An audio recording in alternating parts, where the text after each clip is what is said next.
Estou aqui com o professor Rodrigo. Vou ter a liberdade de chamar de Rodrigo. Por favor. Somos colegas, trabalhamos na mesma instituição, né, Rodrigo? Por favor. E quando eu fiquei sabendo do tema da tese do Rodrigo, eu falei, Rodrigo, você tem que ir lá no programa nos ajudar, né? Você não é de origem evangélica, não? Não. Por que resolveu pesquisar a igreja evangélica, Rodrigo? Me fascina a forma como a religião ela expressa, né, as condições sociais, as condições de uma época. E, sem dúvida, é uma das maneiras mais interessantes da gente entender como que uma sociedade ela tem uma forma de comportar, né, um determinado comportamento. Então, ao estudar uma religião, a gente tem como ambição na nossa pesquisa conhecer o momento histórico, conhecer o tempo em que nós vivemos. Agora, você podia estudar a Igreja Católica Romana, os papas que sucederam, João Paulo II, né, o Papa Francisco agora, podia ter estudado as igrejas conservadoras, protestantes, por que logo as neopentecostais? Olha, eu, desde o início do estudo, como hipótese, né, que a gente abre o trabalho, abre a pesquisa, tenho uma convicção de que sem dúvida, a religiosidade que melhor explica o momento histórico em que nós vivemos. Essa expansão, como você bem disse, ela é significativa, né? Tem uma pesquisa que está no livro do Mariano, Ricardo Mariano, que mostra que na década de 70 o Brasil tinha aproximadamente 2 milhões de pessoas que frequentavam igrejas neopentecostais. Esse número hoje ele é cerca de 40 milhões. De 2 para 40. De 2 para 40 em 30 anos. Se a gente pegar esse mesmo parâmetro nos Estados Unidos, o crescimento foi de 6 para 9. Então, o Brasil realmente tornou-se um país em que as igrejas neopentecostais conseguiram um espaço significativo, não só nas periferias e no centro das cidades brasileiras, mas também na política, nos meios de comunicação, nas divulgações e em vários outros espaços. Isso me chamou muito a atenção. Agora, no caso, no seu trabalho, você faz uma menção a uma teoria de que o movimento evangélico no Brasil, ele passou por 3 ondas, mas você contribui revendo essa terceira onda, né? Explica rapidamente as 3 ondas. Sim. E a sua contribuição. Bom, isso é uma leitura da sociologia. A sociologia da religião, ela entende que o movimento evangélico no Brasil, ele acontece em 3 ondas, né? A onda, esse termo é um termo da sociologia, inclusive. A primeira onda seria a Assembleia e as primeiras igrejas no início do século XX. A Assembleia, a primeira evangélica a chegar no norte do Brasil. A segunda onda já na década de 50, na década de 60, com alguns pastores americanos, os missionários americanos, com grandes celebrações em praças, com grandes ações de conversão de forma coletiva, com um público muito grande. E isso iniciando na década de 50 até a década de 60.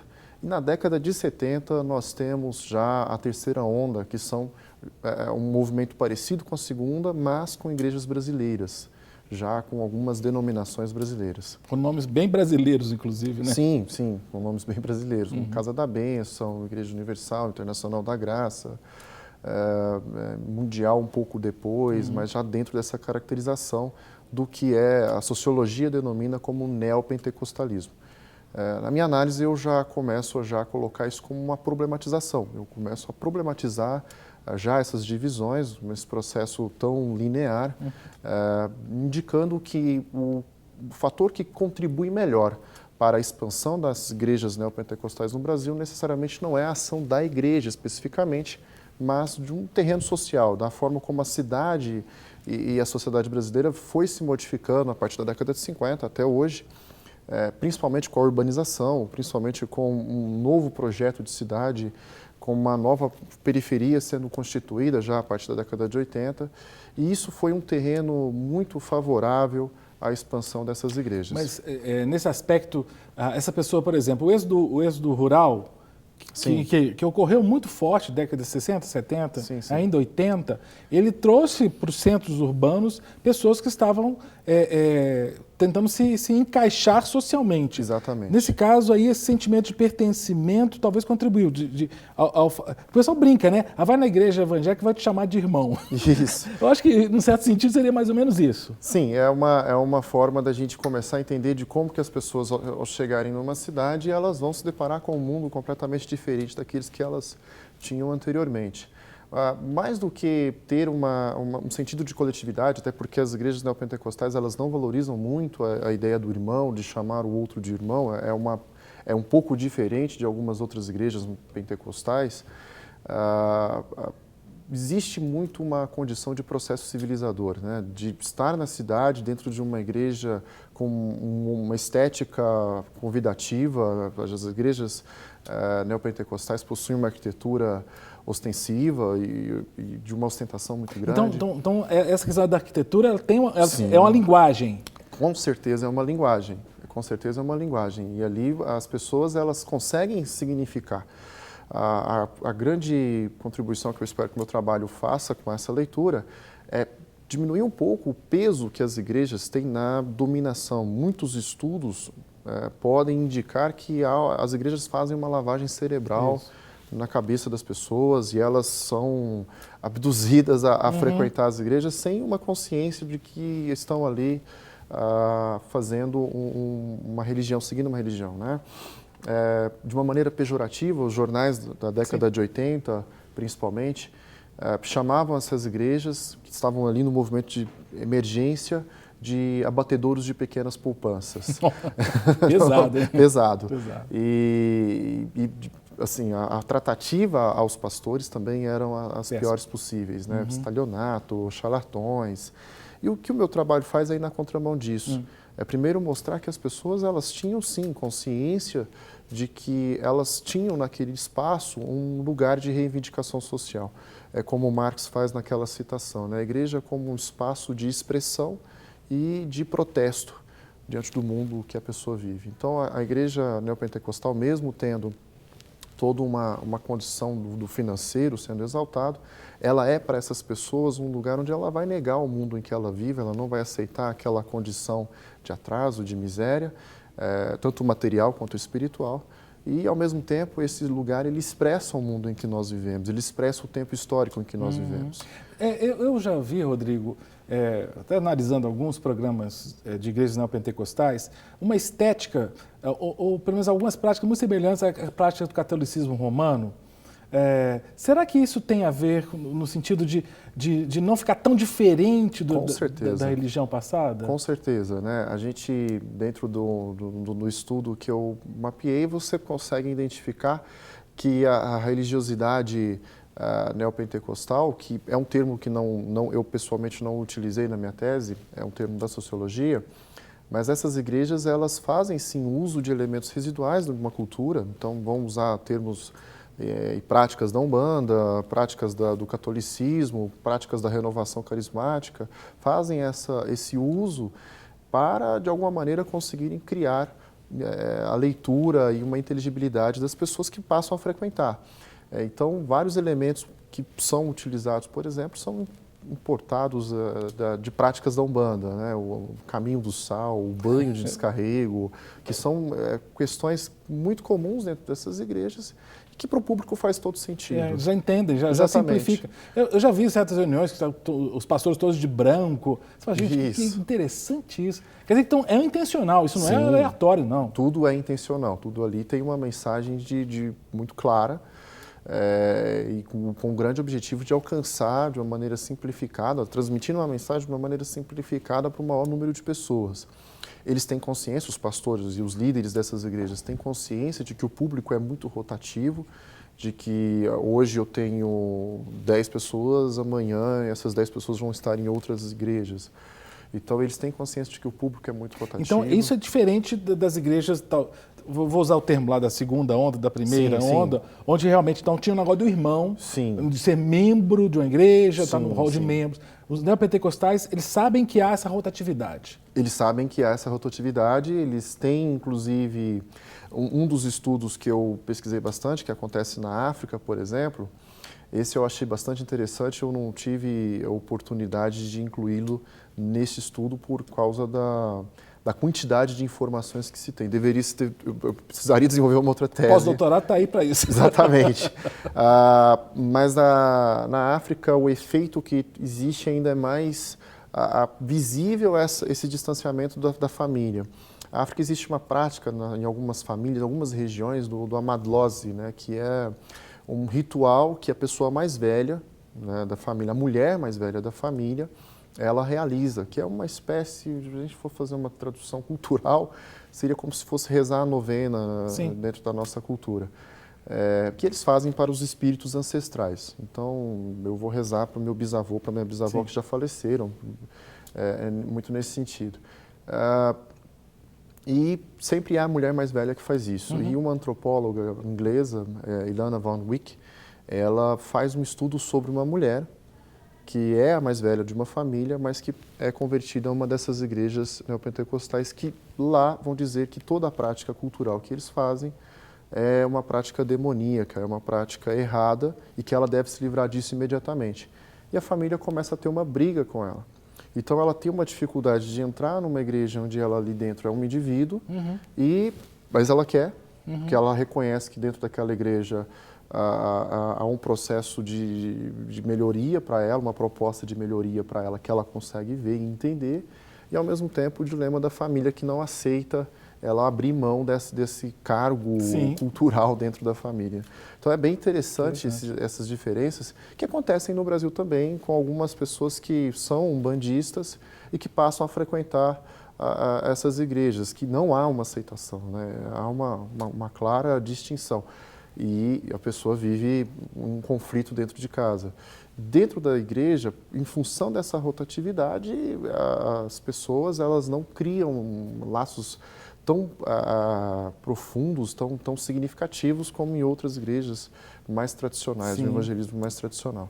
Ô Rodrigo, eu achei muito interessante no seu trabalho, porque vou citar aqui uma frase, que você, no seu trabalho, você procurou atribuir aos homens e mulheres que lotam os templos pentecostais um papel maior do que de coadjuvantes. Exatamente. E sim de protagonistas. É interessante, porque você realmente está vindo na contramão. Isso. Porque a tendência das pesquisas é dizer o seguinte, que as pessoas são alienadas, elas estão ali sendo manipuladas. Você está dizendo não, que eles são protagonistas, eles têm...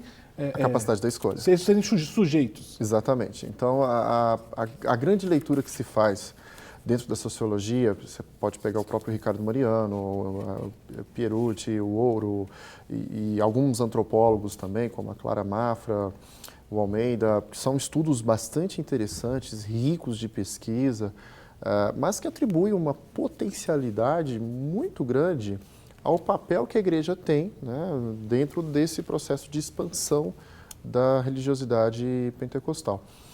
Para me posicionar na contramão disso, eu faço uma leitura de um texto do Walter Benjamin, que se chama Capitalismo como Religião. É fantástico esse texto, ele é muito curtinho e bastante complexo, e tem uma tradução recente agora do Michel Louvi, é uma tradução talvez a mais recente, que se chama também Capitalismo como Religião, foi organizado pelo Michel Louvi, tem vários textos do Walter Benjamin. E nessa apresentação do texto, né, nessa discussão que o Benjamin faz, ele considera o capitalismo não uma expressão da religião, ou a religião não uma expressão do capitalismo. Ele diz que as duas coisas são as mesmas coisas. O capitalismo é uma religião. Tanto que a palavra Deus, no inglês e no alemão, é God e Goldstein, né, no alemão, que tem na origem a palavra ouro, gold. E ele vai construindo o argumento dele dizendo como que o capitalismo e a religião, principalmente a cristã, são elementos culpabilizadores, ou seja, culpam as pessoas. No caso do capitalismo, nós somos uma sociedade de endividados, tanto que dívida e culpa têm um sentido muito próximo, e da religião, nós somos temos dentro dessas religiões, principalmente a cristã, o sentido da culpa. A própria salvação, ela se baseia numa necessidade de redenção. Exatamente. Porque quem não está perdido, quem não está culpado, não precisa de redenção. Exatamente. Então, quando o neopentecostalismo ele vai criando a sua forma de doutrina, né, a forma como ele vai explicar a sua religiosidade, vai fazer com que tudo aquilo funcione para as pessoas, né, que é o sentido da conversão dentro do neopentecostalismo, ele potencializa muito essa condição da culpa. E eu acrescento nessa explicação que, além da culpa, o Deus dentro do neopentecostalismo ganha uma condição de indenização. Então, eu me sinto muito culpado por tudo o que eu estou vivendo. E é interessante isso, Cássio. Eu faço uma metodologia de trabalho, história oral. Então, eu entrevistei muitas pessoas que frequentavam e frequentam essas igrejas neopentecostais. E é potencializado algumas práticas, né? Então, a pessoa, por exemplo, ela tinha como um hábito fumar e beber antes de frequentar o que é vetado dentro dessas religiosidades. E a pessoa coloca isso como uso de drogas. Eu percebi isso. Você mencionou outra coisa que me chamou a atenção, que você entrevistou mulheres que tinham vida sexual antes do casamento. Exatamente. E elas chamavam isso de prostituição. Interessante. Então ela potencializa isso, né? O ato de fazer sexo. Mas é até bom esclarecer, casamento. Rodrigo, até para o nosso telespectador, que talvez você esteja pensando, mas espera aí, sexo antes do casamento não é prostituição? Tecnicamente, prostituição não é ter relação sexual fora do casamento. Prostituição é vender o corpo. Exatamente. Seria o pecado da fornicação. Exato. Né? Sexo antes do casamento é outra coisa, né? Exatamente. Mas potencializa-se de uma maneira para exaltar a ideia da culpa, né? Olha o quanto eu errei, olha o quanto Deus transformou isso na minha vida. Mas diferente de outras religiosidades, além de ter essa ênfase na culpa, existe também uma condição de indenização. Daí a igreja não aceitar, por exemplo, a ideia do destino. Não existe destino, não existe algo que Deus escreveu e que eu tenha que realmente passar por qualquer tipo de sofrimento. Deus tem que me indenizar por eu estar aqui e, de alguma maneira, me recompensar. Nessa vida aqui. Nessa vida aqui, que é a condição da teologia da prosperidade. E a teologia da prosperidade, ela ocupa pouco espaço no seu trabalho? Que análise você fez dela? Eu faço ela no sentido também da desconstrução, né? Ela não é um motivo da religiosidade expandir. Né? Ela não é por causa da Igreja Universal e de outras religiosidades nesse sentido, de outras igrejas neopentecostais terem adquirido ou terem assumido para si a teologia da prosperidade, até porque não é um termo, um conceito que eles inventam. Isso já existia já nos Estados Unidos, isso vem de alguma maneira com a segunda onda, mas ainda muito pouco usual, que ao longo do tempo, a sociologia vai atribuindo essa prática a essas religiosidades. Então, eu faço o meu espaço, que a teologia da prosperidade assume no meu trabalho, é da crítica. Né? Se a gente pode fazer uma leitura desse movimento todo, mas sem colocar a teologia da prosperidade como protagonista nesse papel de crescimento. O que é, para mim, protagonista do trabalho, como você bem disse, Cássio, são as pessoas que fazem essa escolha e fazem mediante a uma condição histórica, que é do próprio processo de urbanização do Brasil, que é muito rápido e sem muito sem permitir que as pessoas ocupem a cidade de uma maneira equacionada, de uma maneira justa, permitindo aí uma explosão demográfica em cidades que não tinham estrutura para recebê-las, fazem mediante uma condição histórica e fazem também mediante uma condição material, uma condição espiritual, da própria condição que ela vive ali naquele momento. Então, em função disso, as pessoas elas criam estratégias de como eu vou escolher aqui, sobreviver dentro desse cenário todo, e daí eu tenho que buscar opções. E uma das opções foi dessas igrejas. O que eu vou tentar traduzir algo que você está dizendo, é que esses líderes que começaram esses movimentos, na realidade, eles ouviram uma demanda da população. Exatamente. Né? E atenderam essa demanda, quer dizer, vou jogar para a torcida. Exatamente. Né? E tem uma imagem que está na tese, que é uma imagem de contraponto, né? Você vê um líder dessas denominações fazendo uma dessas grandes pregações no Maracanã, ao longo da década de 80 se tornou comum, né? Começou fazendo em espaços abertos, depois foi para o Maracanã e hoje acontece em praias com quase 2 milhões de pessoas, 3 milhões de pessoas, são movimentos com muita gente. E, de alguma maneira, tenta se contrapor a imagem do homem bem-sucedido, o homem escolhido por Deus, e colocam uma imagem de uma pessoa num ritual de exorcismo, uma mulher negra com uma camisa toda rasgada, descalça, e mostram essa imagem numa revista ainda da década de 80, como que Deus faz os seus escolhidos dentro dessa doutrina, né? Que são pessoas que vão vencer, e vão vencer aqui. Não precisa esperar a morte ou a vida eterna. Não, a vitória vai vir aqui enquanto você estiver vivo. E esse imediatismo, né, essa cultura do imediatismo, ela não é criada pela igreja, mas, como você bem disse, ela é utilizada pela igreja. Nas suas entrevistas, porque a sua estratégia, você falou que, para quem não conhece a questão da história, você usou Thompson também? Sim, história sim, oral, né? sim. É um dos clássicos da história oral. Que é você... Porque tem uma história que agora está escrita porque você registrou. Exatamente. Mas antes ela estava só na sabedoria popular, no imaginário, né? Quando você foi coletar, você gravou? Como é que foi o processo? Gravei. Foram realizadas umas dezenas de entrevistas, né? Algumas pessoas faziam questão de se identificar, outras não, pediam para não dizer, principalmente quando eram obreiros ou quando eram ex-pastores, aí pediu para não se identificar por medo de algum tipo de coação, algum tipo de represália da própria igreja.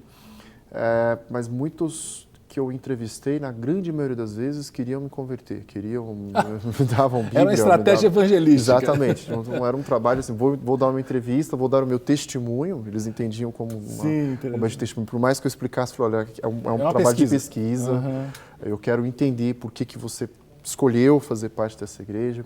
E tem uma entrevista que eu entrevistei uma senhora muito simpática, a dona Vicentina, me deu presente e me convidava para ir frequentemente à igreja. E a entrevista primeira que eu fiz com ela, ela abre a fala dizendo que a situação dela era muito ruim, a situação era muito crítica, ela tinha um filho doente, a neta tinha uma outra doença que ninguém sabia o que era, e o marido dela vira para ela e fala o seguinte: esposa, procura uma igreja urgente, porque nem um chuveiro para arrumar eu tenho. E ela termina, ele era eletricista na época. E quando ela faz essa fala de abertura, a gente mostra todo um contexto de desespero. A doença que não tem cura, o desemprego, a falta de renda, as limitações de uma família, e a mulher num papel ali de mediar tudo isso. E é comum, e essas igrejas elas têm uma presença feminina muito maior do que a presença masculina, de como que para a mulher ela teve que ali gerenciar toda essa situação de crise dentro da casa dela e criar uma estratégia, né? E ela coloca aí como a evocação do marido, né? Vai lá e arruma isso, resolve isso aqui, qualquer coisa agora, a gente precisa de um milagre. É um desespero. É o desespero. Então é esse o motor do crescimento das igrejas, esse desespero social. As pessoas procuram porque precisam. Exatamente. Agora, aquela questão da ausência do Estado entra aí, Rodrigo? Sem dúvida. Porque a questão de falta de emprego, falta de segurança pública, falta de saúde, falta de... Aí aparece um grupo religioso que te oferece isso. Mais do que isso, Cássio, teve uma das entrevistas que eu fiz também com ele não era de nenhuma religião, não era adepto de nenhuma religião, mas ele faz um depoimento interessante. Ele morava numa área de vulnerabilidade social muito grande, uma favela, e ele me disse que por muitos anos, durante a década de 90 e até uma pequena parte da década de 2000, existia um centro comunitário no centro dessa favela, no meio da favela, que era organizado por partidos de esquerda, principalmente o PT. E esses partidos eles levavam advogados trabalhistas, professores de história, economistas, pessoas que iam para ajudar a comunidade em diversas áreas, né? Depois que os partidos começam a galgar posições e vencer algumas eleições, eles desocupam param de dar esse apoio e imediatamente ele foi ocupado por uma igreja. Olha só. E com uma proposta completamente diferente, não era mais de oferecer todos esses serviços pragmáticos para essa comunidade. Não, aí vai com o sentido mesmo de uma evangelização, de que temos que entregar aqui para a igreja, que a igreja vai conseguir resolver para você.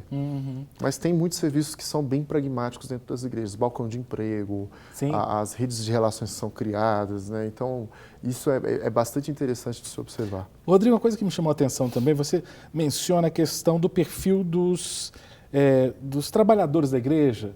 A questão de jovens, o que você... Sim, uma das preocupações do estudo, né, é pensar os bastidores dessa igreja, né? E aí a gente tem uma literatura muito escassa e as pessoas que estão dentro da igreja também falam muito pouco. É muito difícil entrevistar um pastor que ainda está dentro da igreja, um obreiro. Eles têm uma preocupação muito grande em falar em nome da igreja sem estarem autorizados para isso. É como uma empresa bastante fechada. Uma sociedade secreta. Exatamente. Então, é muito difícil você saber efetivamente o que se passa nos bastidores. Mas eu consegui alguns ex-obreiros, alguns ex-pastores que se disponibilizaram a falar, mas sem que fossem identificados para isso.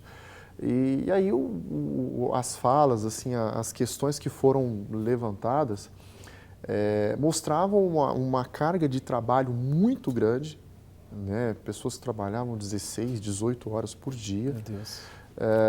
Sem uma contrapartida. A maioria das pessoas que trabalham como diáconos, obreiros, não recebem para isso, com essa carga de trabalho em muitos lugares. E existe um estereótipo, né, de que o pastor desse tipo de igreja ele é rico, ele ganha bem. E é curioso, porque a maioria das pessoas que eu tive a oportunidade de conversar, mesmo que não pela entrevista, mas conhecer e ter uma relação de conversa, eles chegavam para a sessão de bicicleta, com um terno absolutamente surrado, completamente sem a medida para o corpo dele. Você via que era um terno doado mesmo. Era doação. E eu perguntava, mas como é que você faz para comprar terno, comprar roupa? Não, a gente ganha tudo. A igreja vai recolhendo doação. Faz um bazar. Faz um bazar e me doa. Então, e ele ia de bicicleta. Alguns pastores eu vi chegando de bicicleta. Eram poucos realmente que ganham uma notoriedade. Só o alto clero mesmo. Então. Exatamente. Rodrigo, só para finalizar. Você menciona que a miséria da teologia não é necessariamente miséria da religião, mas a miséria da sociedade. Sim, o título do trabalho é A Miséria da Teologia. Mas a crítica que eu faço não é necessariamente à religiosidade. Como eu disse no início, a preocupação que nós temos quando escolhemos estudar a igreja, ou estudar uma religião, é entender o mundo que essa religião está expressando. Lembrando que a religião ela é expressão e protesto, que as pessoas fazem mediante as condições em que elas vivem. Então, quando eu direciono esse título, A Miséria da Teologia, na verdade é uma miséria do mundo em que nós vivemos. E é uma miséria que permite que religiosidades como as neopentecostais, elas possam ser utilizadas de uma maneira muitas vezes coercitiva, muitas vezes sem considerar as pessoas que estão ali ocupando os bancos e as preocupações efetivas dessas pessoas. Tem um trabalho um livro que foi escrito na década de 80, que foi o contraponto à teologia da libertação. Foi um movimento da Igreja Católica bastante significativo aqui na América Latina, porque ele faz um trabalho de movimentos eclesiais de base, movimentos sociais e toda uma vinculação nesse sentido. E a crítica que se faz, a crítica dos neopentecostais a esse movimento é porque eles pregavam um Jesus social. Isso. Um Jesus socialista. Libertador. Exatamente. E que Jesus não deve se preocupar com isso. Jesus tem que se preocupar com a sua salvação. Então, individualiza-se as pessoas. E a religião ela tem um papel muito mais significativo de unificar e de criar redes de sociabilidade. Talvez essa seja a versão mais perigosa dos neopentecostais, que, ao mesmo tempo em que individualiza, transforma o outro, dentro de uma outra prática religiosa, um inimigo que precisa ser derrotado o tempo todo. E aí a gente lembra daquelas cena do bispo de uma dessas igrejas chutando a santa. Acho Exatamente. Que e por aí vai. Para receber todas as novidades do canal, inscreva-se. E se curtir o vídeo, clique em gostei. Aproveite para acompanhar a Rede Super nas redes sociais.